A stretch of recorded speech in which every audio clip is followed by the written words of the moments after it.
যাপন করে। আবার দেখবেন ওই পাখিটা যখন নির্ধারিত বাসা বাঁধে, দেখবেন সারাদিন যেখানেই থাক, যখন সন্ধ্যা নেমে আসে ওই পাখিটির কিন্তু তার নির্ধারিত বাসা ফিরে যাবার উৎকণ্ঠা জাগে যে আমার গৃহে আমাকে যেতেই হবে। কথাটির দর্শনগত তাৎপর্যই হলো এই যে আমরা অনন্ত কোটি জগৎজীব মায়াবদ্ধ সংসারে আবদ্ধ হয়ে আজকে বাড়ি গাড়ি টাকা পয়সা ধন সম্পদ স্বজন বান্ধব যা কিছু আমরা আশ্রয় করে আছি, এসব আশ্রয় হলো আমাদের অনিত্য আশ্রয়। কারণ এ আশ্রয় একদিন আমাদের ভেঙে যাবে, এ আশ্রয় একদিন হেরে যাবে। কোন দিন? যেদিন আমাদের এই দেহ থেকে প্রাণ চলে যাবে, যেদিন প্রাণ পাখি উড়াইয়ে যাবে, যেদিন ভবলীলা সাঙ্গ হবে, সেই শেষের দিন অন্তিমকালের আশ্রয় হলো আমাদের ভগবানের শ্রীচরণ। দেখুন, আজকে আমরা মায়ার সংসারে জড়িত হয়ে আমরা সকলে যে আমরা আশ্রয় করে আছি, এই আশ্রয় আমাদের অনিত্য। তাই আমাদের এই অনন্ত কোটি জগৎ জীবে প্রত্যেকেরই লক্ষ্য থাকা উচিত যে চরণ আশ্রয় করলে নিত্যকালেও আর হারাবার ভয় থাকে না, সে চরণ আশ্রয় করা। দেখবে যাকে পেলে এই জগতে কোনো কিছু আর পেতে ইচ্ছে করে না, সব কিছু পাওয়া হয়ে যায়। আমাদের তাকেই ভালোবাসা উচিত, যাকে ভালোবাসলে এই অনন্ত কোটি জগৎ জীবকে ভালোবাসা হয়। তারই সেবা করা উচিত, যার সেবা করলে এই অনন্ত কোটি জগৎ জীবের সেবা করা হয়। তার সঙ্গেই সম্পর্ক স্থাপন করা উচিত, যার সঙ্গে সম্পর্ক স্থাপন করলে এই অনন্ত কোটি জগৎ জীব হয়ে যায় একান্ত আপনার জন্য। সে হলো আমাদের ভগবানের শ্রীচরণ। ভগবানের চরণ ভিন্ন এই অনন্ত কোটি জগৎ জীবে আর কোনো আশ্রয় নেই। নাগরী বললে সজনী দামিনী দাম বিদ্যুৎ মালা। এই জগতে অসংখ্য বিদ্যুতের যে ছটা, তা হলো আমার গৌর রূপের কাছে অতি তুচ্ছ, তুলনা হলো না। তুলনা করলেন কন্দর্প কামদেব মদনের সঙ্গে। কামদেব মদনও যখন একবার গৌর রূপ দর্শন করলে প্রেমের কাছে হার মানলে, তুলনা হলো না। তুলনা করলেন কার সঙ্গে? ছোট্ট একটি বস্তু, কি? ভরে সোনাকু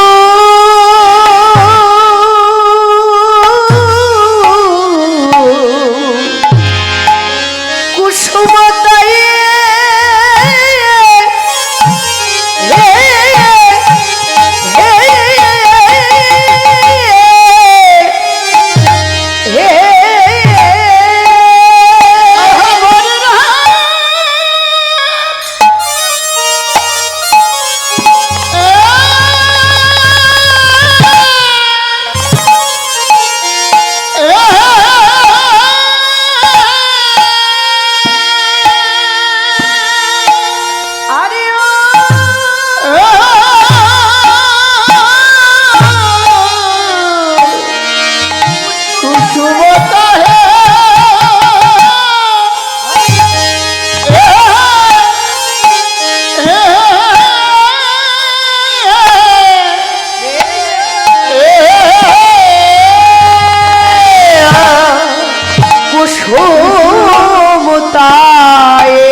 আমার শ্রী গৌরাঙ্গের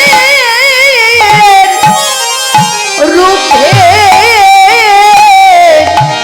আগে কুসুম কিসে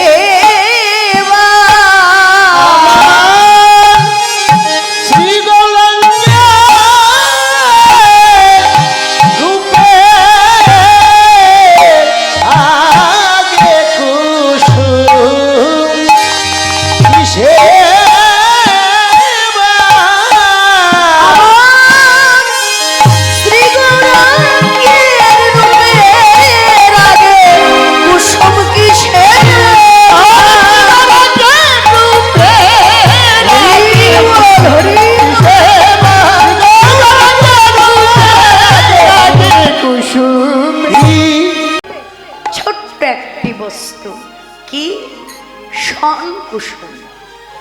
শনকুসুমটা হলো এক ধরনের ফুল। কি ফুল? মহাজন বললেন পদ্ম ফুল। দেখুন আমাদের এই জগতে কিন্তু পদ্ম ফুল অনেক রকমের হয়, যেমন লাল পদ্ম, সাদা পদ্ম, নীল পদ্ম। কিন্তু গৌরূপের সঙ্গে যে পদ্মের তুলনা করলে তার বাহিরটা লাল আর ভিতরটা হলো নীলিম বর্ণের আভা। মহাজন বললেন দেখো যত ভালো ফুলই হোক তার ভিতরে কাঁটা থাকে, পোকা থাকে, কিন্তু গৌরের প্রেমময় মূরতি যেজন একবার অনুরাগের নয়নে দর্শন করেছে তার হৃদয়ে যে 6 রকমের কাটা পোকা থাকে, এই 6 রকমের কাটা পোকা দমন হয়ে যায়, দূরে সরে যায়। তাহলে দেখুন ওই ফুলের সঙ্গেও আমার গৌর রূপের তুলনা হলো না। তুলনা করলেন কার সঙ্গে? প্রাতর প্রাতর প্রাতর অরুণ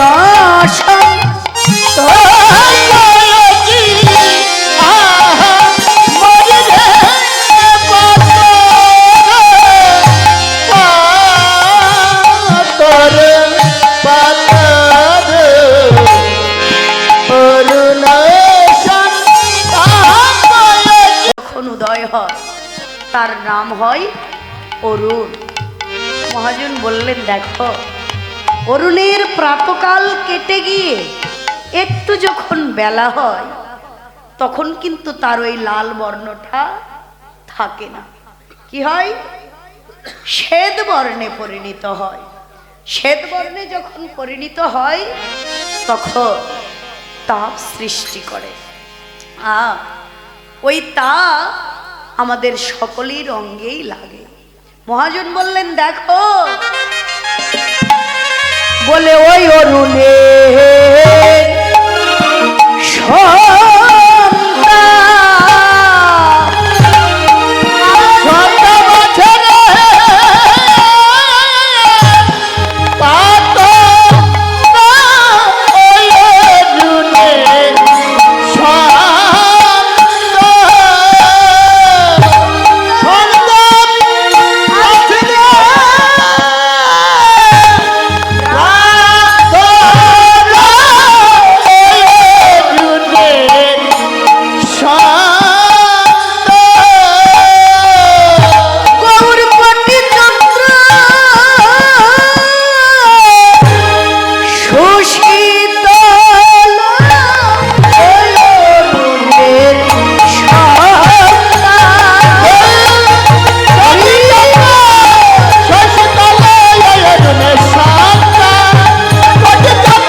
কিন্তু আমার গৌর রূপে কোটি চন্দ্রের কি শীতলতা, তার দ্বিগুণ শীতলতা হলো আমার গৌর রূপে। সত্য আমাদের এই জগতে দেখবেন সংসার জীবনে কেউ কিন্তু কোনোদিন বলতে পারবে না যে আমার জীবনে কোনো দুঃখ নেই, আমার জীবনে কোনো অভাব নেই, আমার জীবনে কোনো জ্বালা নেই, যন্ত্রণা নেই, ব্যথা নেই, বেদনা নেই।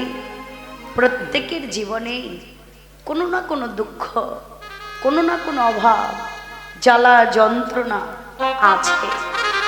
কিন্তু দেখবে যার জীবনে যত জ্বালাই থাক, যার জীবনে যত অভাব থাক, যত দুঃখ থাক, মহাজন বললে সে যদি একবার অনুরাগের নয়নে গৌর রূপ দর্শন করে, ওই রূপ শুধু দর্শন করলেই নয়, গৌর কথা কেউ যদি প্রাণ ভরে আস্বাদন করে, তার জীবনে কোনো ত্রিতাব জ্বালা থাকে না।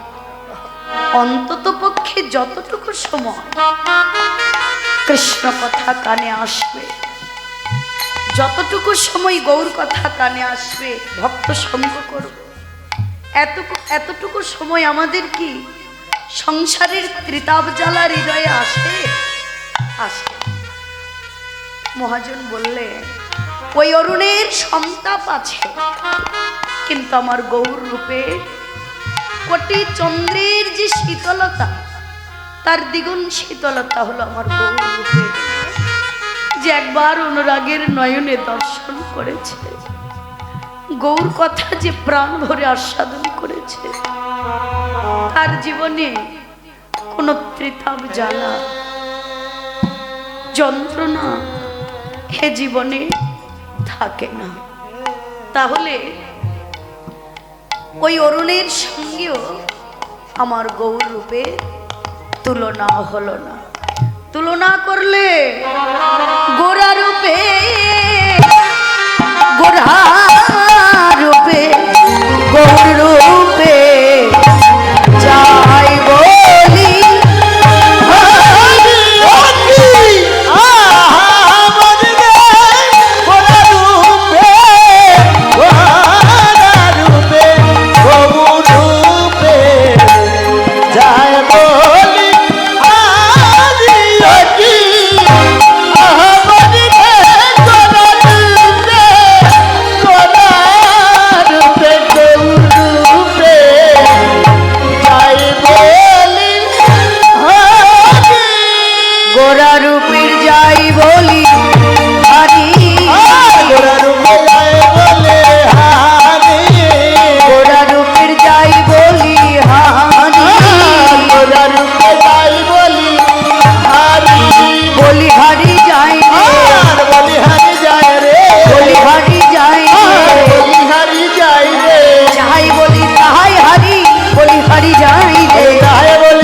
যার সঙ্গে এই গৌর রূপের তুলনা করতে চায় তার কাছেই হার মানে।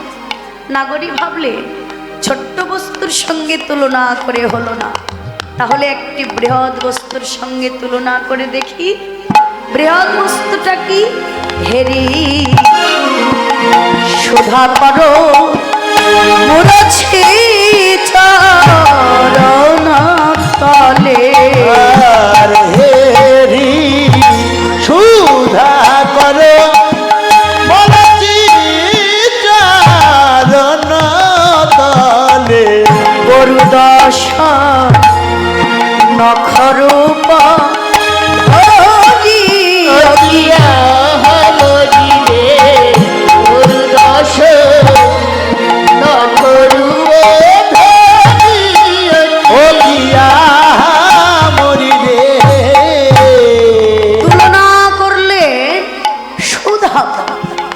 সুধাকর অর্থ হলো চাঁদ। চাঁদ যখন গগনে দাঁড়িয়েছিল বাবা, চাঁদের মনে কিন্তু বড় অহংকার ছিল। মনে মনে ভেবেছিলে যে আমার মতো রূপবান, আমার মতো সুন্দর জগতে আর কেহ নেই। কিন্তু ওই চাঁদ যখন একবার গৌরের প্রেমময় মূর্তি দর্শন করলে, তখন অহংকার করে গগনে আর দাঁড়িয়ে থাকতে পারলে। কি হলো? গগন থেকে পড়ে গেল ভূতলে।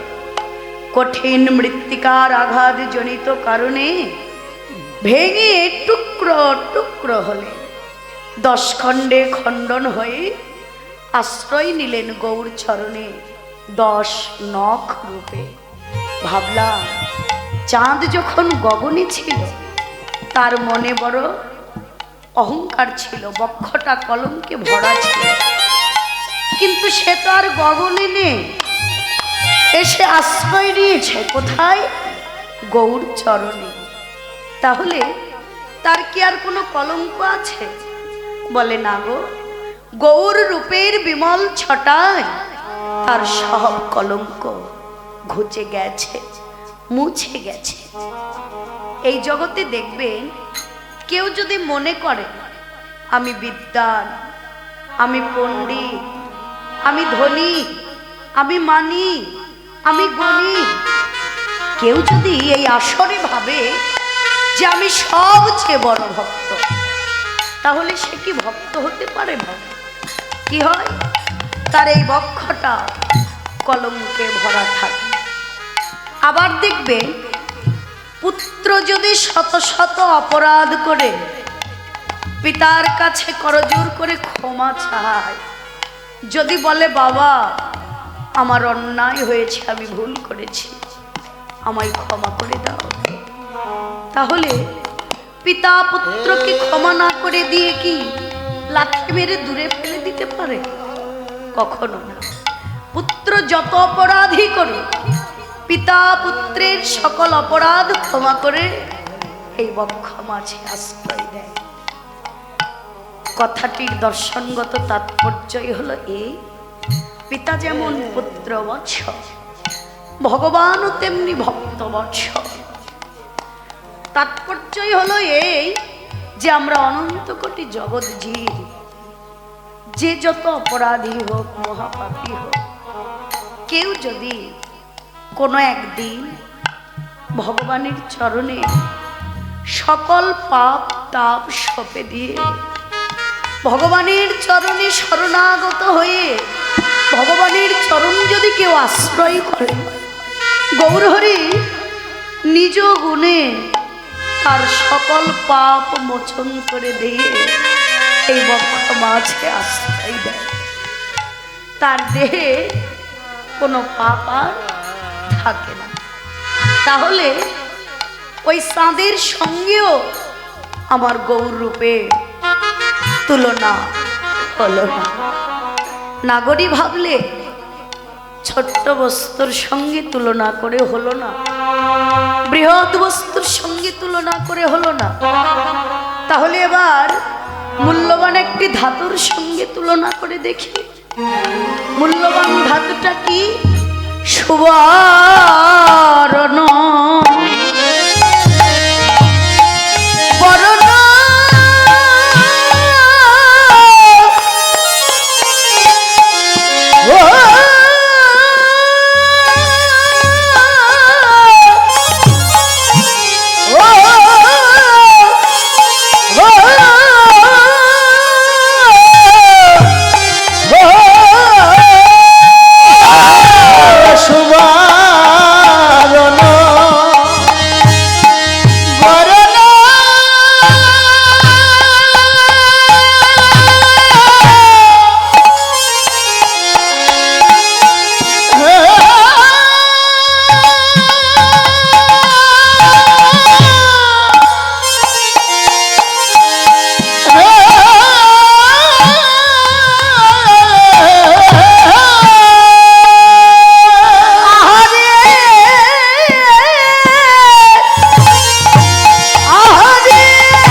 আমায় কেউ তো করবে না রে।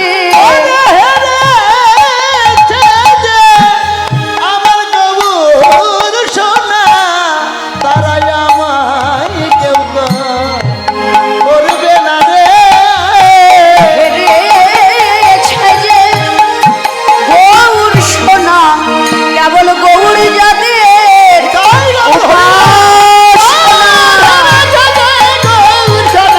গৌর যাদের উপাসনা ও তারাই আমায় কেউ তো করবে না রে। মানিয়া আপন মন সাপে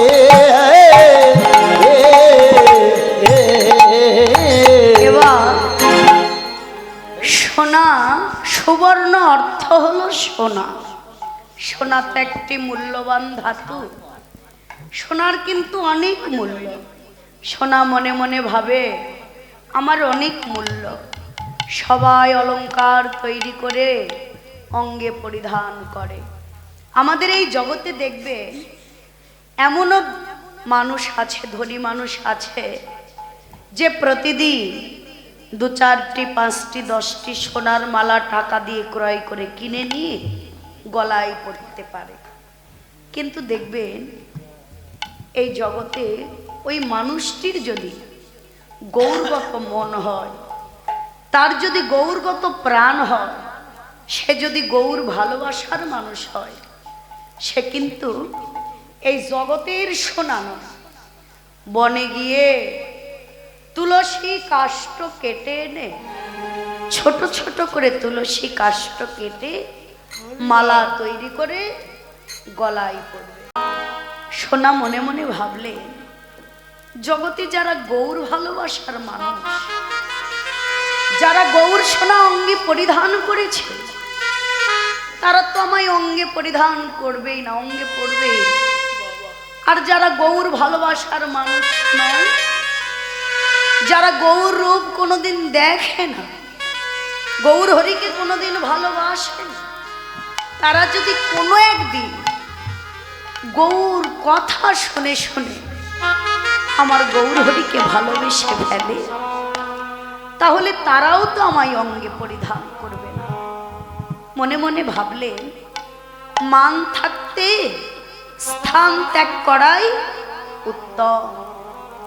সোনার কথা শুনে ডক্টর মহানামব্রত ব্রহ্মচারী বললে, দেখো সোনা তো মিথ্যে কথা বলেনি, কারণ আমাদের এই জগতে হলো ঐশ্বর্য আর মাধুর্য। দেখবে যারা ঐশ্বর্যকে ভালোবেসেছে, যারা ঐশ্বর্যকে সারা জীবন আঁকড়ে ধরে আছে, তারা কিন্তু মাধুর্যকে কোনোদিন আস্বাদন করতে পারেনি, পারছেন না, আর পারবেন না। আর যারা মাধুর্যকে, এ তো এক জন্মের ফলে হয় না বাবা, বহু জন্মের পুণ্যের ফলেই হোক, পূর্ব জন্মের সুকৃতির ফলেই হোক, কিংবা পিতামাতার আশীর্বাদের ফলেই হোক, কিংবা কৃষ্ণ সাধুগুরু বৈষ্ণবের কৃপার বলেই হোক, কিংবা গীতা গ্রন্থ অধ্যয়নের ফলেই হোক, যারা এই মাধুর্যকে কণামাত্র আস্বাদন করেছে, তাদের কাছে ঐশ্বর্য হলো তুচ্ছাদি, তুচ্ছ। তাহলে সোনা ভাবলে মান থাকতে স্থান ত্যাগ করাই উত্তম। এ প্রাণ রাখব না, ইচ্ছে করলেই কি প্রাণ যায় বাবা? ইচ্ছে করে যদি প্রাণ যায় তাহলে কি করতে হয়? আত্মহত্যা করতে হয়। সোনা ভাবলে আমি আত্মহত্যা করব, কোথায়?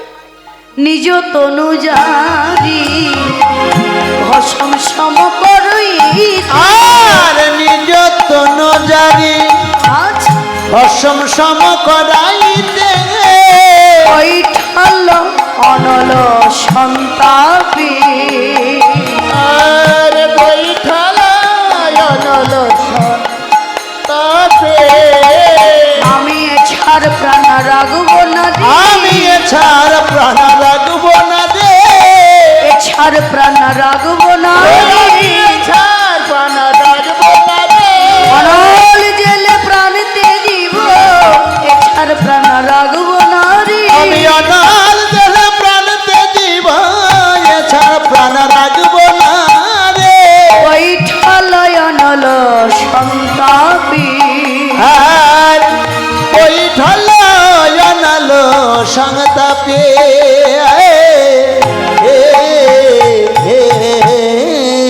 সোনা ভাবলে এ প্রাণ রাখবো না, আত্মহত্যা করব। অনল অর্থাৎ আগুন জ্বালিয়ে ওই আগুনে ঝাঁপ দিতে সোনার গায়ে সোহাগার স্পর্শ পেয়ে সোনা যেন গলে গেল।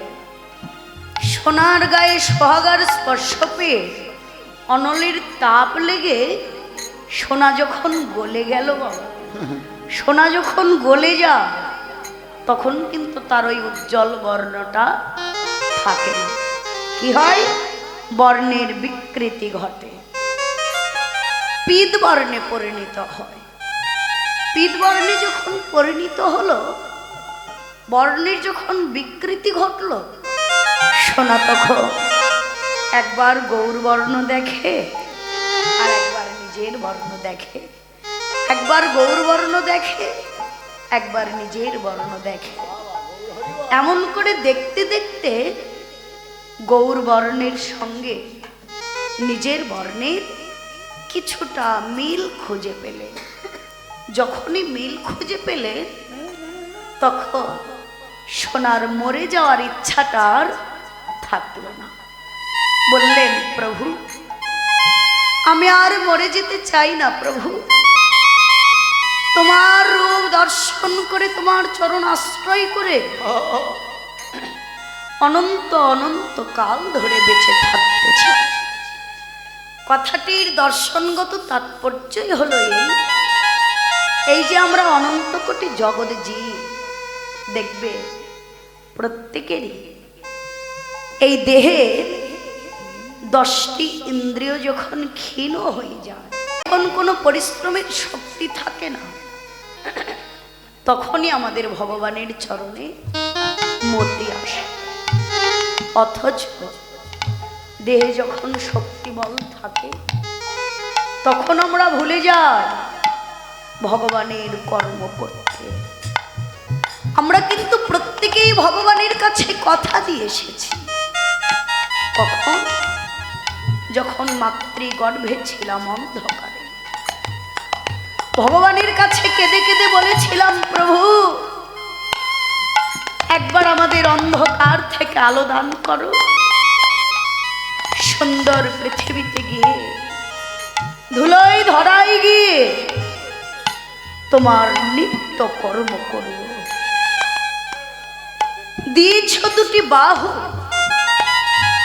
এই দুটি বাহু দ্বারা তোমার চরণে পুষ্পাঞ্জলি নিবেদন করব। দিয়েছ দুটি কর্ণ, কর্ণে হরি কথা কৃষ্ণ কথা শ্রবণ করব,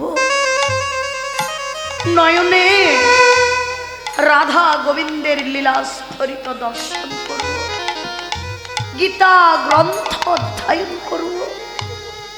হে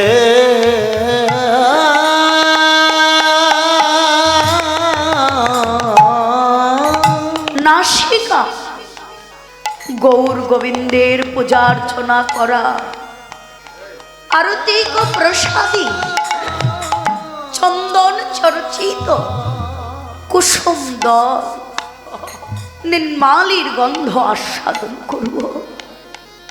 জগতে মাতৃগর্ভে 10 মাস 10 দিন পূর্ণ হবার পরে চিন্তিতে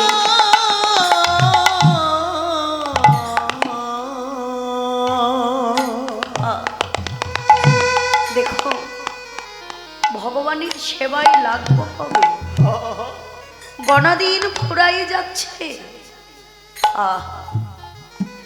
ভালোবাসা ভালো কথা, কিন্তু এর পরিণাম কি হয়? ভালোবাসাটা ভালো কথা, এই সময়টুকু আমার হলো না। ভেবে দেখুন, আমাদের জীবনে এমনও তো একদিন আসতে পারে যে আমরা নিজেরা এই দুটি বাহু দিয়ে এক গ্লাস জল নিয়ে পর্যন্ত সেবা করতে পারবো না। ভেবে দেখুন সেই দিনের কথা, দেখবে এক গ্লাস জল নিয়েও যদি সেবা করতে না পারি, পিপাসায় তৃষ্ণা এই বুকটা যদি ফেটে যায়, পিপাসায় কাতর হয়ে আপনজন কাউকে যদি ডেকে ডেকে বলি, তোমরা কে কোথায় আছো, আমাকে এক গ্লাস জল দাও না, দেখবেন আপনজন যদি হয়, এক গ্লাস জল এনে মুখের আগে ধরে আগে দু চারটি কথা শুনিয়ে দেবে, তারপর এক গ্লাস জল সেবা করতে দেবে। তখন অন্তরে অনুশোচনা জাগবে, অনুতাপ সৃষ্টি হবে। হে পরমেশ্বর, হে দয়াময়, সীতা তব বাত বরিখন এদিন যামিনী জাগিরে, বিফলে সেবিনু কৃপণ দুর্জন চপল সুখ লব লাগিরে। হে দয়াময়, মেঘ নেই, ঝড় নেই, বৃষ্টি নেই, শীত নেই, গরম নেই, আহার নেই, নিদ্রা নেই, ক্লান্তি নেই, শ্রান্তি নেই। যাদেরকে আপন ভেবে, যাদেরকে ভালোবেসে তোমার জন্য সময় ব্যয় না করে, যাদের জন্য তিল তিল করে সময় ব্যয় করেছি, আজ তাদের কাছে আমি হয়ে গেছি গলগ্রহ, বোঝা হয়ে দাঁড়িয়েছি। দয়াময়, তোমার যে এত করুণা, তোমার যে এত কৃপা, এ তো আগে কোনোদিন বুঝিনি প্রভু। সত্যই বাবা, ভগবানের যে এত দয়া। দেখো, আমরা যখন মাতৃগর্ভে ছিলাম, মাতৃগর্ভ থেকে এই মায়ার জগতে আসবার আগে ভগবান কিন্তু আমাদের প্রত্যেকটি জীবের আহার আগেই জুগিয়ে রেখেছিল। কোথায়? মাতৃস্তনে।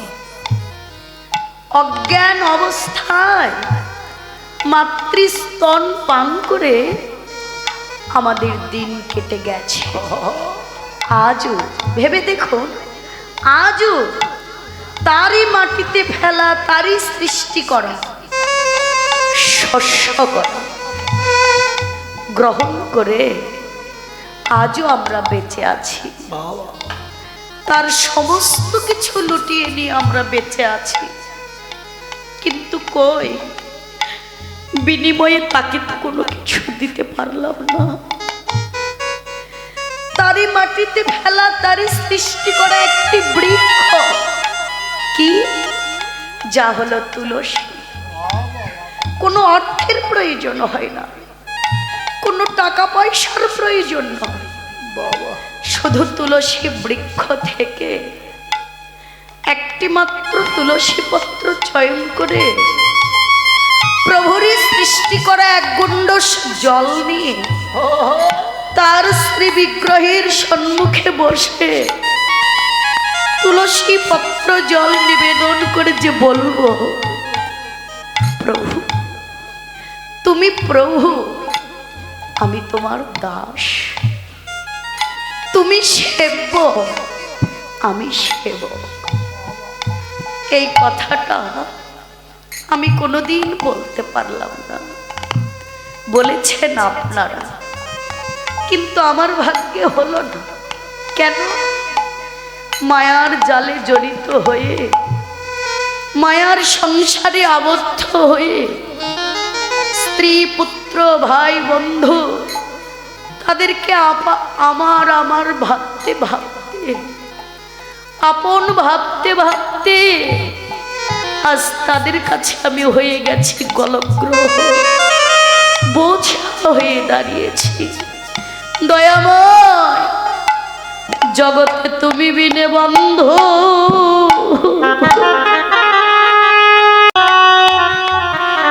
আমার আর কেহ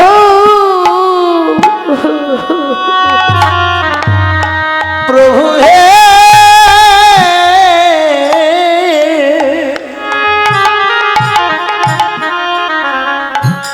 এ জগতে তুমি বিনে বান্ধব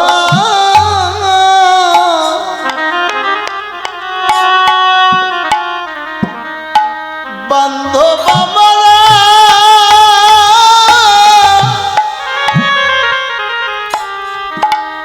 আর কেহ নাই জগতে।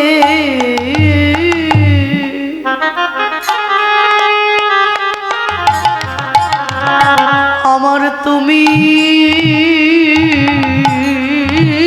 বিনা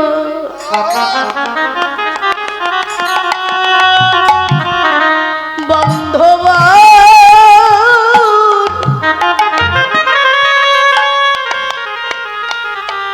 আর কেহ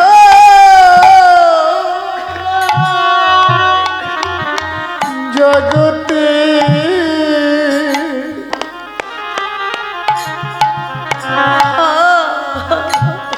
ওরে তুমি বিনা বন্ধ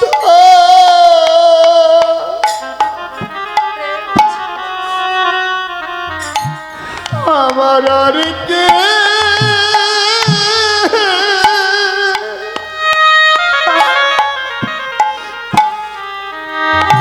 আর কেহ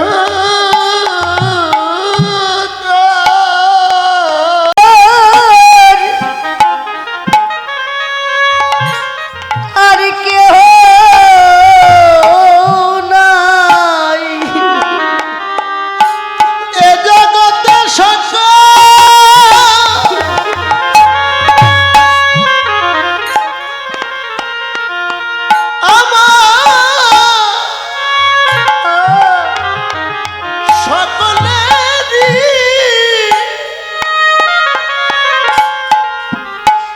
সকলি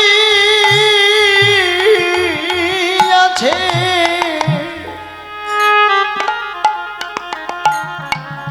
প্রভু হে তুমি বিনে বন্ধ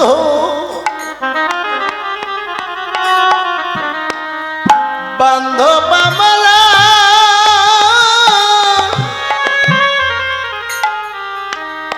আর কেহ নাই গৌর হে আমায় পতিত বলে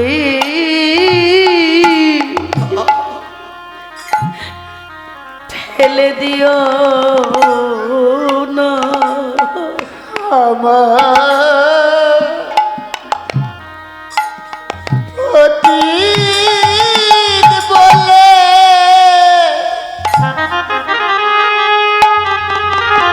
দূরে ফেলে দিও না। গৌর হে আমায় পতি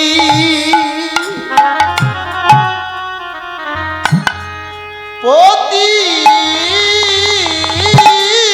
বলে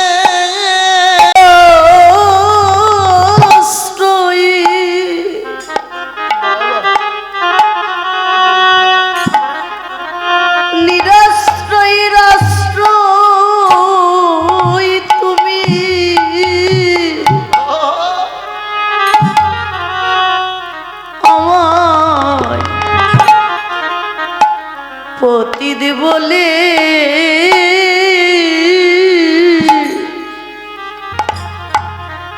দূরে ফেলে দিও না। শুনেছি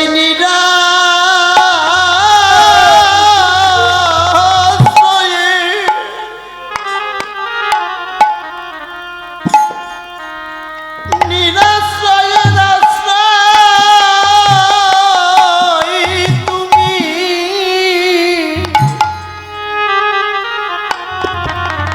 আমায়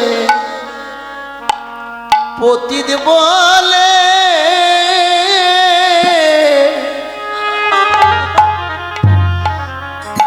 ফেলে দিও না। জগতে অগতির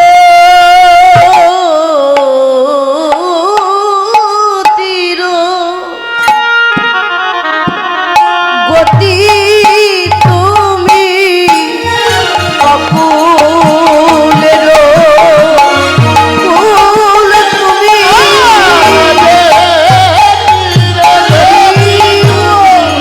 অকুলের কুল তুমি, অকুলের কুল তুমি, আমায় পতিত বলে ফেলে দিও না। দেখবে প্রত্যেকেরই যখন দেহের 10টি ইন্দ্রিয় ক্ষীণ হয়ে আসে, শিথিল হয়ে যায়, তখনই ভগবানের চরণে মতি আসে। প্রভু, মরে যেতে চাই না প্রভু, তোমার চরণ আশ্রয় করে, তোমার চরণ সেবা করে অনন্তকাল ধরে বেঁচে থাকতে চাই। ঠিক সোনা গলে গিয়ে গৌর বর্ণের সঙ্গে যখন মিল খুঁজে পেলে, সোনার মরে যাওয়ার ইচ্ছাটা আর থাকলো না। যা সমবিধিক অধিক নাহি অনুভবী, আর না সমবিধি গো ধিক নাহি অনুভবী, জগদানন্দ বহু বহু কতুলনা বহু, আর জগদানন্দ বহু বহু কতুলনা বহু, নিরূপম গৌর কৃষ্ণ, নিরূপম গৌর কৃষ্ণ, আমার গৌরূপের কি তুলনায় আছে, রূপের কি তুলনায় আছে, রূপের কি তুলনায় আছে, রূপের কি তুলনায় আছে, যার তুলনা তার কাছে গৌরূপের কি তুলনায় আছে, তুলনা তার কাছে গৌরূপের কি তুলনায় আছে, নিরূপম গৌর কৃষ্ণ, আর নিরূপম গৌর কৃষ্ণ।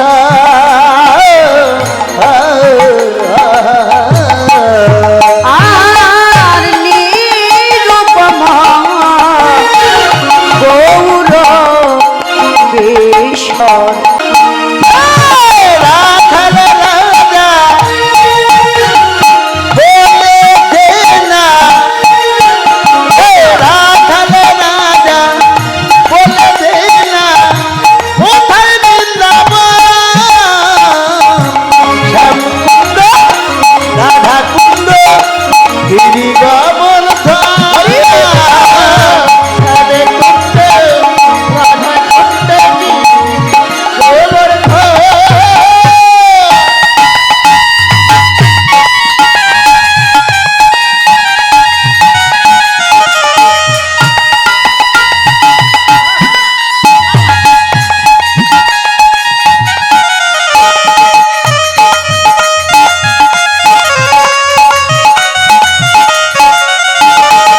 রাধা কুণ্ড গিরি গোবর্ধন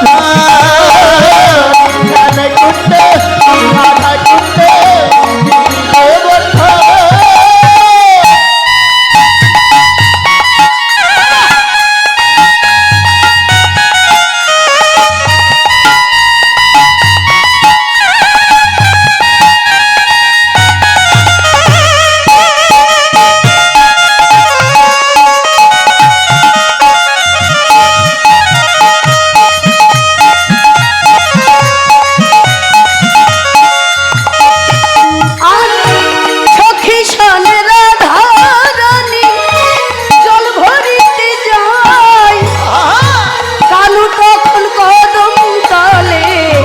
বাঁশরি বাজাই আর সখী সামনে রাধা রানী জল ভরিতে যায় কানু তখন কদম তলে বাঁশরি বাজায়। আর সখী সামনে রাধা রানী জল ভরিতে যায় কানু তখন কদম তলা বাঁশরি বাজায়। বাঁশরি বাজাই রে কানাই বাঁশরি বাজাই বাঁশরি বাজাই রে কানাই রাগে ইশারাই বাঁশরি বাজাই রে কানাই বাঁশরি বাজাই বাঁশরি বাজাই রে কানাই রাগে ইশারায়। রাখাল রাজা বলে দে না রাখাল রাজা বলে দে না কোথায় বৃন্দাবন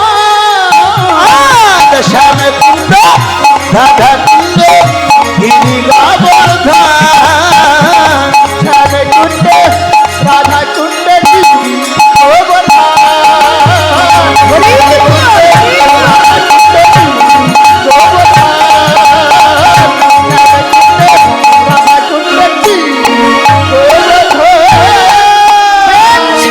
শ্রীমতী রাধারানী কি শ্যাম সুন্দর কি বৃন্দাবন ধাম কি ভক্ত বৃন্দ কি কমিটি বৃন্দ কি এই গ্রামবাসী কি জয় জয় রাধা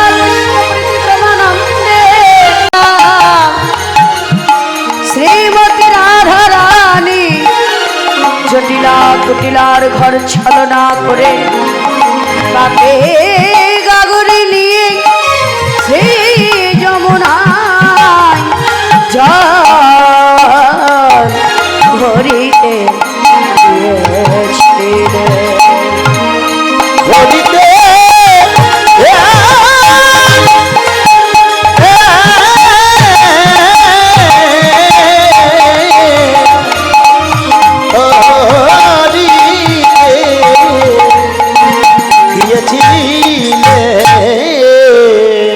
রাধে রাধে যমুনা হাত যায়া শ্যামের দেখিয়া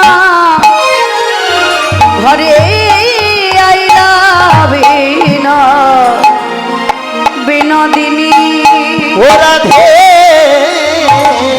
যমুনাতে যাইয়া শ্যামের দেখিয়া ঘরে আইলা বিনোদিনী বিরলে বসিয়া কাঁদিয়া কাঁদিয়া ধিয়ায় শ্যামরূপ খানি বিরলে বসিয়া কাঁদিয়া কাঁদিয়া হেয়ায় শ্যামরূপ আনি ধনী বসে বসে রূপে ধ্যান করে রে ধনী আমার বসে বসে রূপের ধ্যান করে রে বসে বসে রূপে ধ্যান করে রে হরি বসে বসে রূপে ধ্যান করে রে। আমার প্রাণ গোবিন্দে মূর্তি খানি বসে বসে রূপে ধ্যান করে রে আমার প্রাণ গোবিন্দের মূর্তি খানি বসে বসে রূপের ধ্যান করে রে। আমার প্রাণ গোবিন্দে মূর্তি খানি সেজে নিরজনে বসে বসে হরি রজনে বসে বসে যেন বসে বসে রূপে ধ্যান করে রে। আর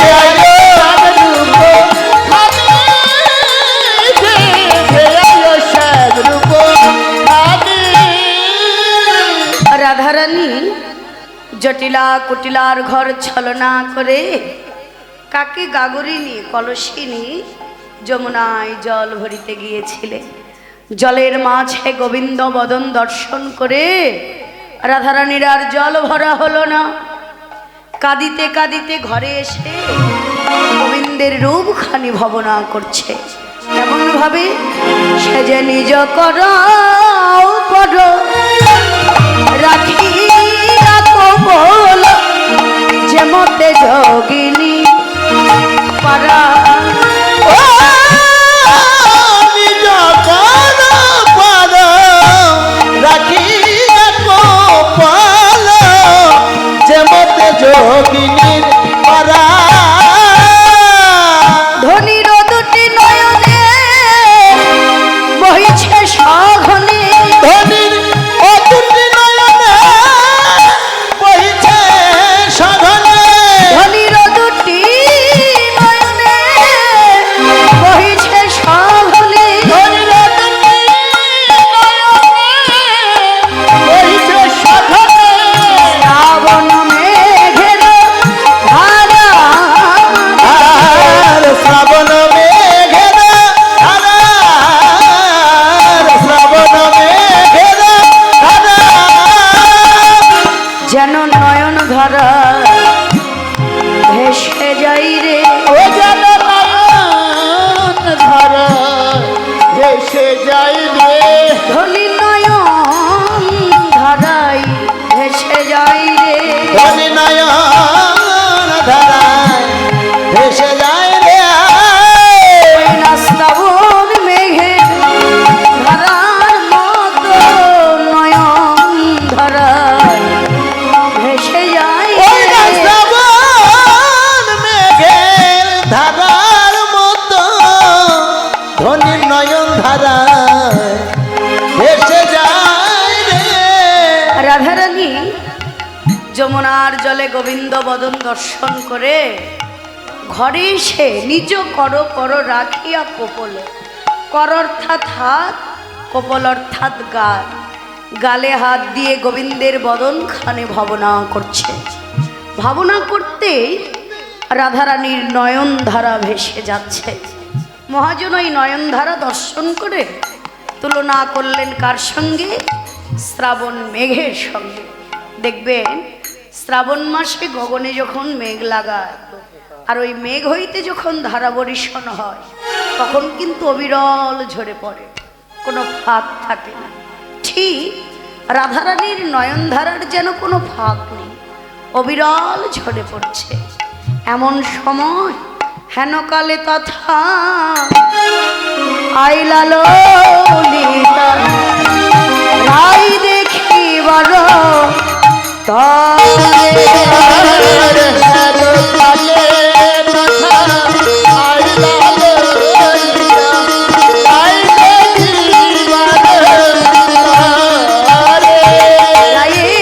সে দশা দেখিয়া ব্যথিত হইয়া সে দশা দেখিয়া ব্যথিত হইয়া ভুলিয়া লয়